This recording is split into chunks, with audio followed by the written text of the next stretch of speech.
Welcome to Good Morning Hospitality, your one-stop shop for the latest news, noteworthy trends, and thought-provoking discussions across the industry. From hotels and short-term rentals to all things travel and hospitality, you'll find each episode equips you with the information that you need to start your week. Join us on Good Morning Hospitality every Monday, wherever you get your podcasts.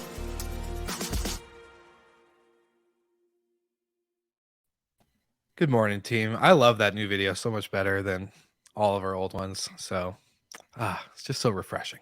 What a good Monday. How are you guys doing? Happy Monday. I'm fantastic. Relentless positivity, keeping it going for another week in January, you know? Got to keep it all year, Yeah. Brandy. I thought that's I know. But it's, you take, Atomic Habits. 1 week at a time. Exactly. How far in the book are you? First chapter.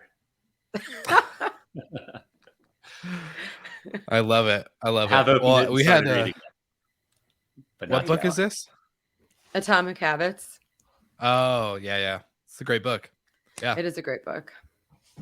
Well, if that everybody's one- read it, then Yeah. peer pressure. I got to get on it. Mm-hmm. Do a mix of audiobook and the reading. Kind of do 2 for 1, maybe.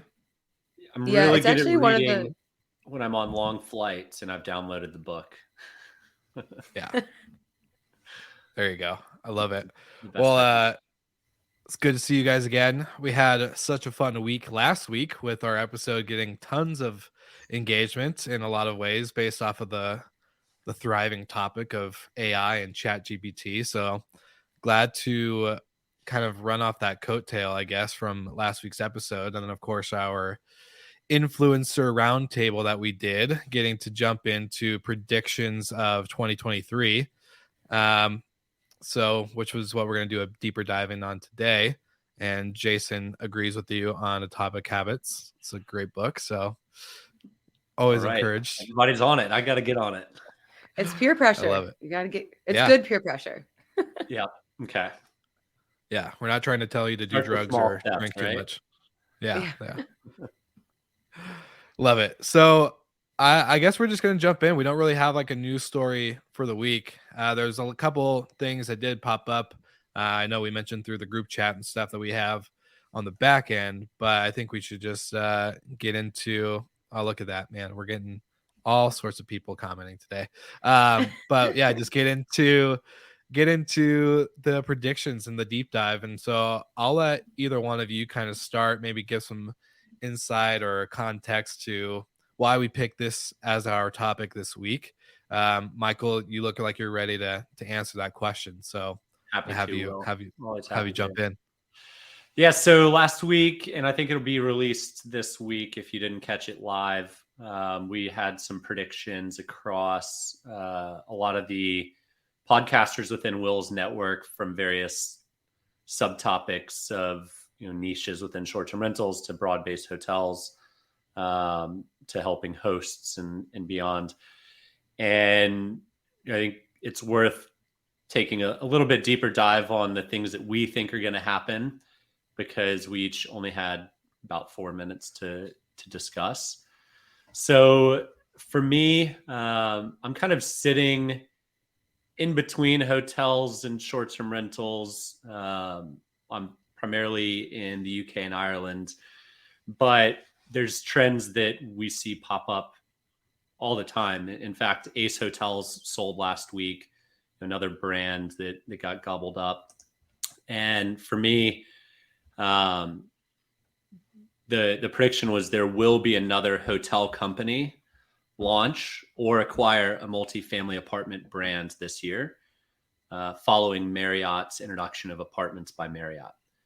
So the reason why hotels launch or acquire brands is twofold. One, speed to market, and 2, because they have a geography that they probably can't sell anymore because some of their other flags are already competing within the same reserved location or area.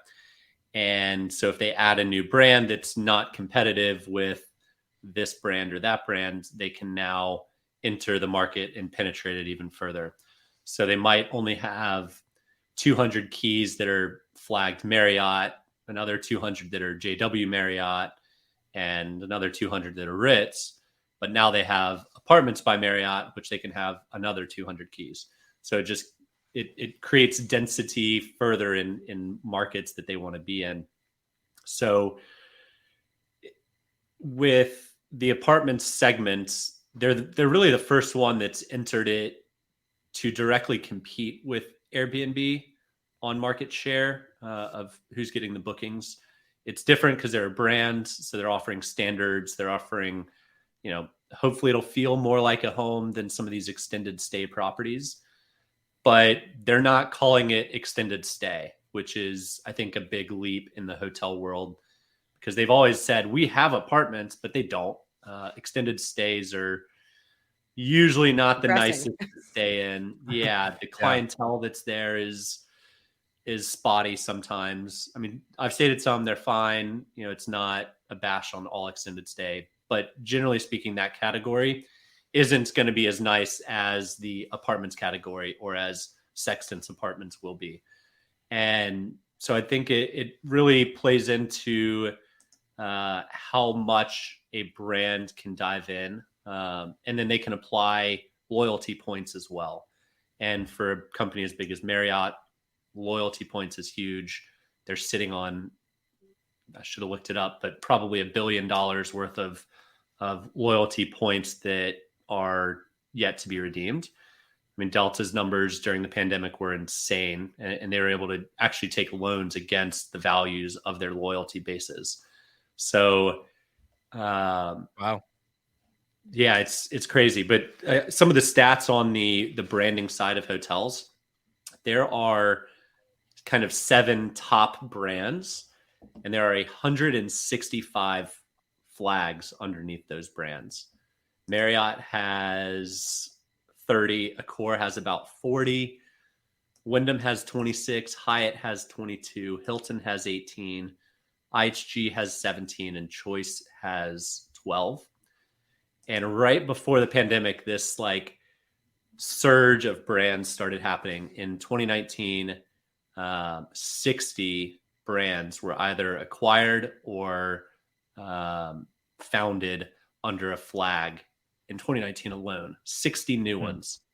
So I think that shows this very clear race against mass standardization of a 4-room Marriott that looks the same if you're in Miami as it is in Tokyo, as it is in London, and really a hyper focus on what the travelers are looking for and kind of the subcategories there within.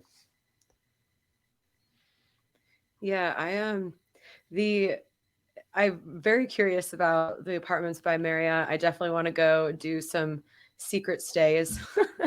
I think we've been seeing this foray into the kind of apart hotel model is not shocking by any means.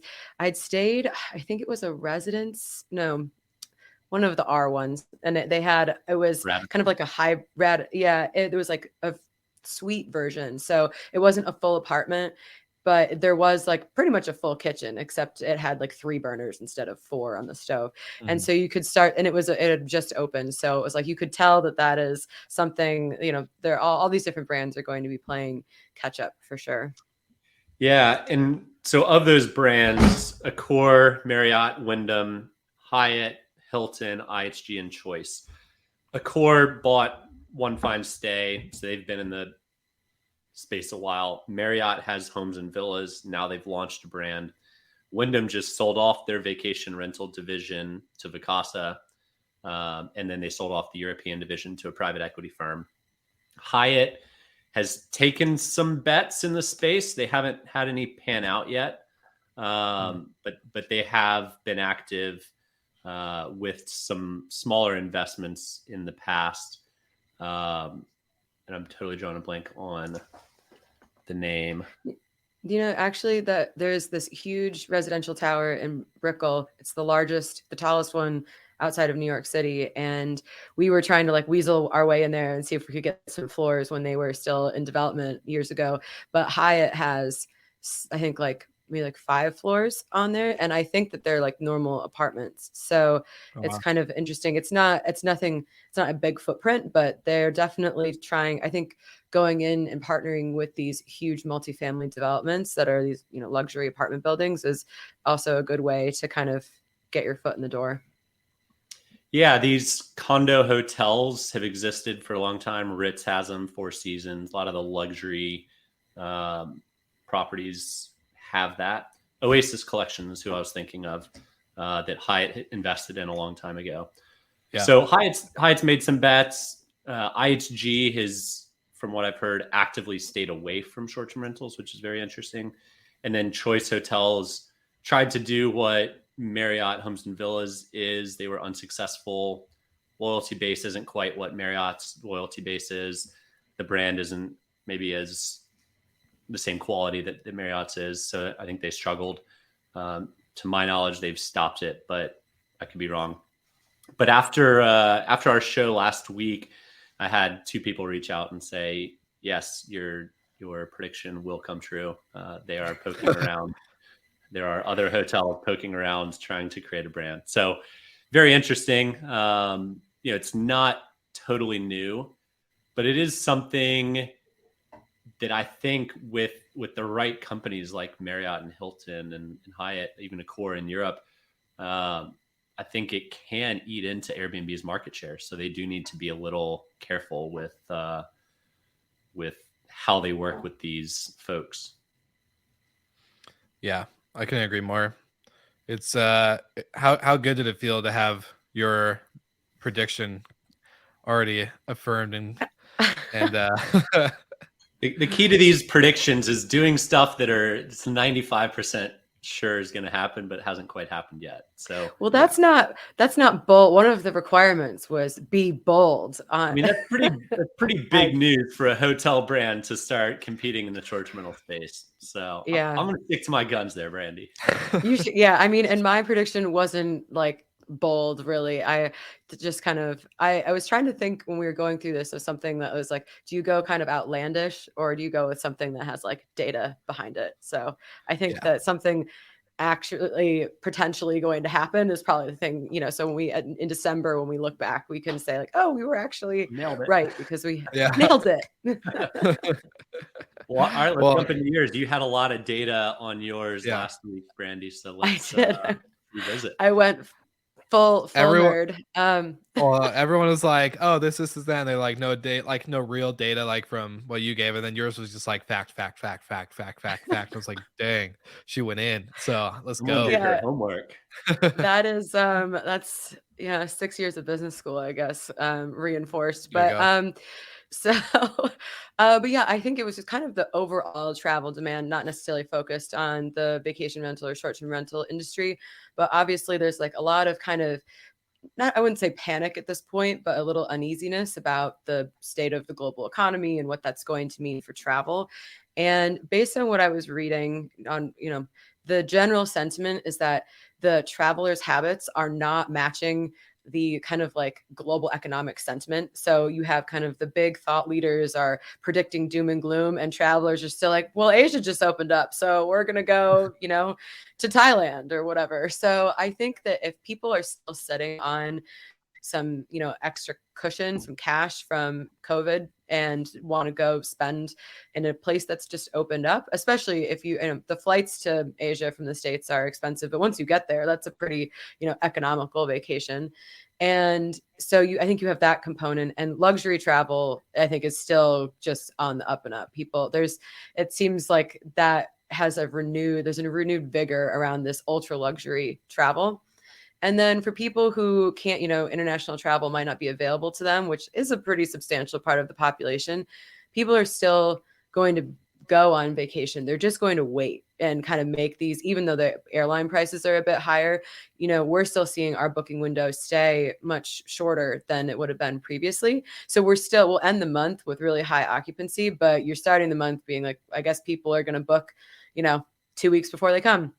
So I just think that that's because I think people are aware that there are these kind of looming potential financial events coming. So they're kind of just waiting to see if anything happens. And then so you can be a little bit more adaptable, which isn't great for the operator side of things. But I don't think that travel is going to fall off a cliff just yet. People are still excited to be moving about and visiting places. And especially if you have the means to travel internationally, that demand, I mean, we're trying to book our tickets to go to Barcelona in May for the Scale conference. And it's like, they're outrageous. So crazy. Yeah. So people are going for sure. Yeah. Yeah. I love the prediction. I mean, if you go back to 2008, however you said it way back then. Yeah. Luxury travel never declined. In fact, it grew during the biggest recession of our lives. Hopefully we're not going to hit that kind of depth of a recession, but I think the pandemic taught us that the value of travel when we're all cooped up, and how, it's important still to make sure you have that in your life, and the ability to move and the freedom to move is huge. But to that same point, looking at news last week of Google fires 12,000 and this company fires 12,000 and that company fires 12,000. It's like, people probably won't travel much if they have zero income coming in. I do think those that are employed are probably putting a higher amount of their budget aside for travel. But that's kind of going to be where we find out how bad this recession is how bad the unemployment ends up getting to. And luxury will still be totally fine. Rich people always travel. Doesn't matter the economic climate. Just look at Davos. Everybody flies on their private jets. Should go talk about climate change. And then complains about climate control. Yeah. Totally wild, totally hypocritical. But rich people will always travel. So luxury is going to be fine. But it's that kind of mid-luxury where these Google employees probably were taking their vacations that maybe they skip it this year while they're looking for a job. So, well, it's interesting that go ahead, Brandy. I just think so. There's another really great. I love the the podcast, The Journal from the Wall Street Journal. They had a great segment a couple weeks ago about you're hearing about all these tech layoffs and it sounds really scary, but then when you compare those numbers to the actual size of the American workforce, it's not as quite alarming. Obviously, those are people with higher salary jobs, and it is potentially a sign of things to come. But it's important to put into perspective how many jobs the American economy has, what the current job openings are like, and what the real unemployment numbers are currently. So it's one of my when I was doing all this research and trying to adjusting my attitude for 2023 is there's so many things that can just trigger this panic of the world is about to come crashing down. But it's really, I think, important to put things into perspective with the true size of the economy. Well, let's also be honest. A lot of these tech companies don't need to have that many employees. They hire for almost any type of position that it's all right, is this really going to hit the bottom line? Probably not. You look at Tim Cook as a CEO, took a 40% pay cut, didn't lay off anybody. He's still making a crap ton of money. And Apple hasn't actually laid off anybody since Jobs came back in order to revive the company. And they did 1,400 layoffs or something like that. But that was, 10, 15 years ago, I think. I just read this article this morning. So wow. to say that, the it's a good sign to watch, but I don't think big tech company layoffs are the biggest forewarning that we should all watch for a recession, especially Brandy, as you said, the data is showing that there's kind of a ripple effect. I think travel is going to still, you said, people have been. I mean, yes, on a macro scale, but if you are a tech worker and you've been in the tech sector for a decade or your whole career, it doesn't look great. Right? Yeah, I'm trying to pivot out of that. Laying everybody off. It's going to be hard to get a job back in tech. You're not going to make what you made at Google going to some mid-tier company in Kansas. It's just not. Yeah, Well, I think that's the how I'm not mentioning on that, but yeah, you make a point. I think the interesting kind of like tie into our industry is what this kind of means for funding and the tech companies in our industry, just our industry in general. I think that you're going to see some sort of ripple or some effect in our industry. Maybe the funding slows down a little bit, maybe some companies freeze or do some layoffs. We've seen big layoffs. I think someone was talking about the layoffs that we're predicting for Sonder and Vacasa in the coming year. Like I think our industry is definitely going to feel it as well. And I have seen this across a couple of different, thought leaders on LinkedIn, but just that the drive for using technology to do any job possible, like there's now a renewed push. So maybe people aren't laying off big chunks of their staff, but they're maybe going to be a little bit more reticent when they're hiring and trying to see, like, is there any other way? Can chat GPT take over our customer service department? So I think, we definitely will see some of the impacts. I think that there is still such a strong demand for travel. It just might be a little bit more cautious. Well, and let's be honest, hospitality companies are running as lean as humanly possible right now. Mm-hmm. By their own accord or otherwise, just incapable of hiring. So I'm not too worried about layoffs in the segment. I'm more worried about the macro trend of massive layoffs and decrease in employment, which then hurts the mid-market or the mass market of travel. Again, higher end stuff won't ever be touched. It's just the way that it works. But Will, want to be cognizant on time. Get your predictions in. Yeah. Mine was to kind of one play it safe, but one try to ride that line of be bold, right?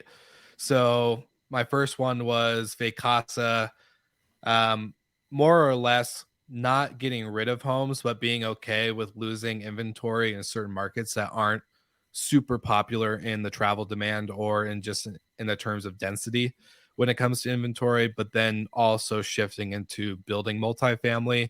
And when I say multifamily, I'm talking like the sextant luxury, like apartment. I'm thinking more of like the condos in Arizona that are like a 2-bed, 2-bath, decent sized kitchen, decent sized living room, pool amenities, hot tub, maybe a decent gym. I'm thinking more of that type of building because that's, I think, what they're known for. And the kind of joke I made at the end of that prediction was just kind of saying, it's hard to get fired from your own rental program when you're the owner of the building or the property itself. So letting that, they have to strive for profitability. So with that, kind of trying to play more of an OTA rule, if they want to claim themselves as a tech company, then they're going to try to go more towards bookings. And I think that's the only way to become profitable is to own the inventory and then for them to play more of an OTA rather than an operator. But that was just kind of my quick one. The other one I had was on mobility, hospitality, in the sense of like Cabana and the Sprinter van / RV glamping segment being a really popular one, even with an economic recession. So those were my two. Yeah, I think I saw it this morning. Some camping glamping company got like 30 million out in Europe. Just insane. Like, yeah, it's wild.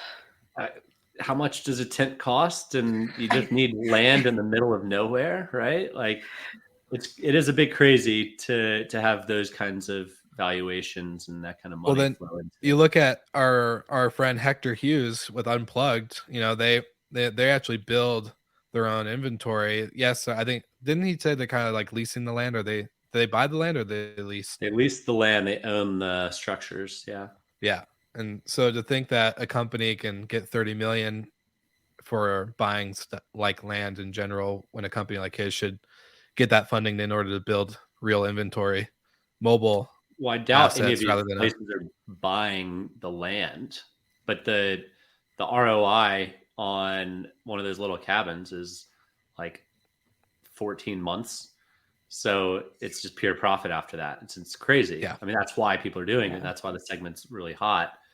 But it only goes so far. I love Hector's angle of like just absolute digital detox. But like, it only goes so far of the people that like to camp and aren't going to sleep on the floor for free on a tent that they brought versus like willing to pay some kind of money that might be equivalent to a city vacation that's just basically a bed and a little bit of air conditioning, which I would prefer personally. I don't like sleeping on the ground. It's not comfortable. Amen. I don't know how people do it. Yeah. But yeah, you out in Colorado, I'm sure there's just loads of people who just love sleeping. No, people love it. Yeah. People love it, but I'm a glamper. Like I did 6 years in the military. I don't need to sleep on the floor anymore. So You're like, I've done it. fine. That's fine. I've done it. It's not comfortable. Using a Gatorade bottle as a pillow is not fun. So I'm gonna definitely stick with a little bit of a comfort in life.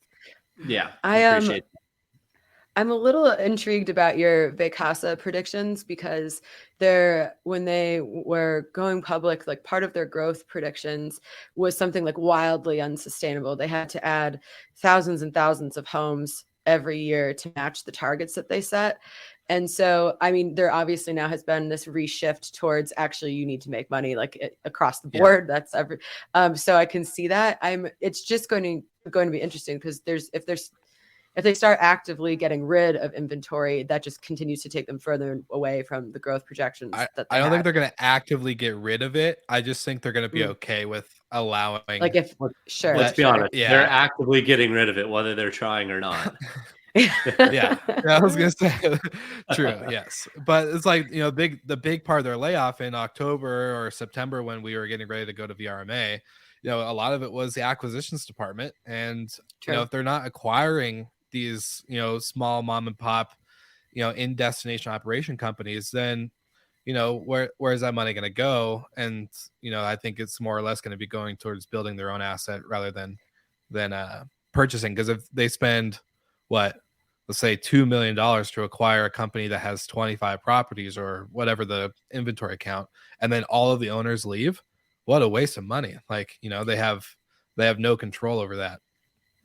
Yeah, I just think that building their own, I can see them maybe like buying a building, but I just like if let's say they started building something today, like it's not going to be ready for another year and a half, maybe 2 years.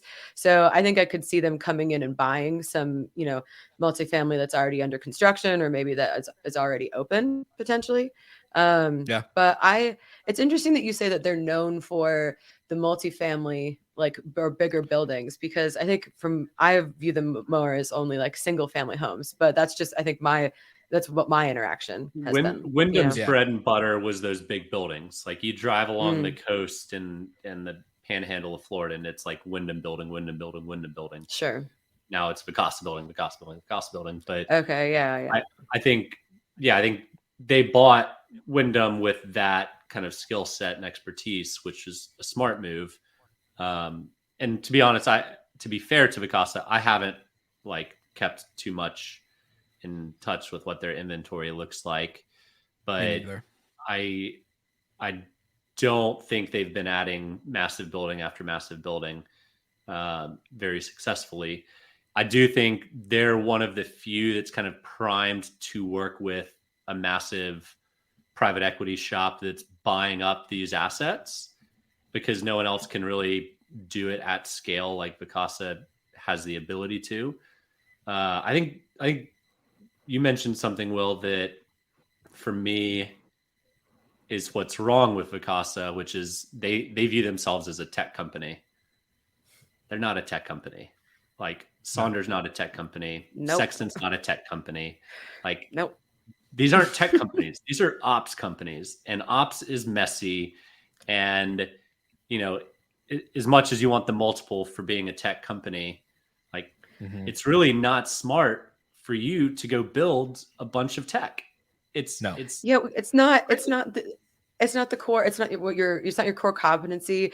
Like that just like continues to blow my mind. And it has always really frustrated me, because I understand, like you're saying, to get like the tech valuation. It's like, but okay, you get that number. And then what? Like you don't have anything to back that up. And if you add more to your top line revenue, it's ops heavy, obviously. So all of your costs are increasing also to support that revenue. Yeah.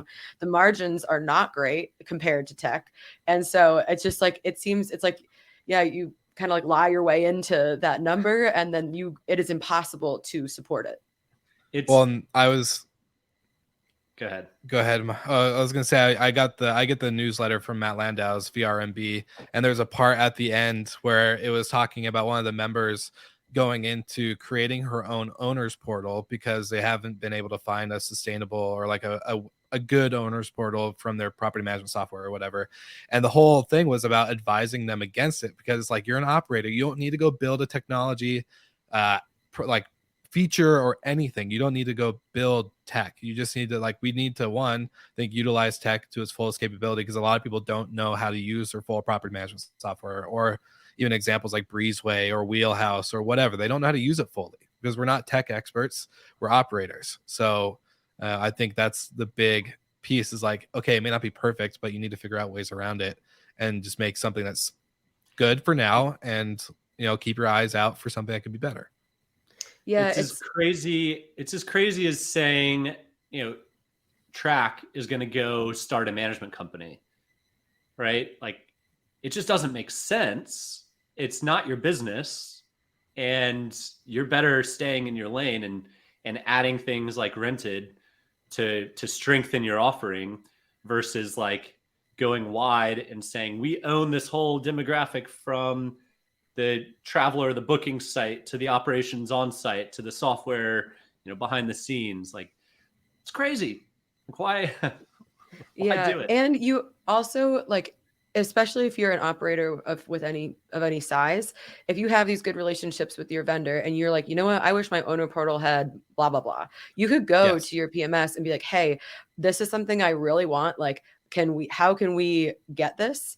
And, I think people have to have a more realistic timeline for how long it takes to build out pieces of tech. But if you have a good relationship, you could get your ideas on a product map, especially if it's going to benefit all of their customers. That's like, your 100%. vendors want to hear what they can do to keep you as a customer, to improve the product. So if you have a little bit of patience, like, it's worth it to wait 8 months to get exactly what you want to have them build into the system you already have, rather than to fumble your way through creating your own tech. Like, and leaving that software to join another one and onboard and like start all over again, because this one promised you that they would build that or have that when it's time, but yet they don't.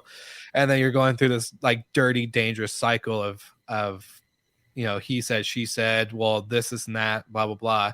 And it's just not worth your time. You should just, and also ask yourself why I need this, and it seems like no one else that uses this software does, right? Yeah. So maybe something is weird with your operations that you need to take a step back with and chat with others that use the software and ask them how they do it. If they all have the same problem and you all go to that tech partner together, I guarantee you it's going to be one or two on the roadmap. If 10 different people, put it as their number one need. If no one else thinks it's a need, then you're probably doing something wrong, and it, look in the mirror. Yeah. And there's a lot more that we can go into it, but that's another topic for another day. I think we could probably rant on that for another 30 minutes. And thanks for everyone tuning in on the live. 100% agree. We're getting a lot of thumbs up from the listeners today. Love it. But this is a good way to wrap it up. I know we mentioned that we are going to drop that episode that we did, the predictions of all of us. There was 8 of us on this panel, so we'll drop that this week as a bonus. If you want to dive into more than just the 3 of us, we had a bunch of great, smart, excellent people on the panel as well. So happy to drop that. And for you guys, give me one thing you're excited for this week before we jump off the recording today. One thing. That's all we need. I'm going to IMN today. So I'm in Miami, going to that conference today and tomorrow. If you're there, I'm speaking tomorrow at 9:30. So come on by. I think there's a lot of really interesting people on the panel. So, love a full audience. Yes. Yeah, let's see how it goes. We've got a site visit at one of the most premier places in Scotland. So Excited to see how that goes. Must be nice to deal with castles. Well, I'm not going. One of our team members is going. Gotcha. Love it. Well, awesome. Well, thank you everyone for tuning into the live, and we'll see everybody again next week.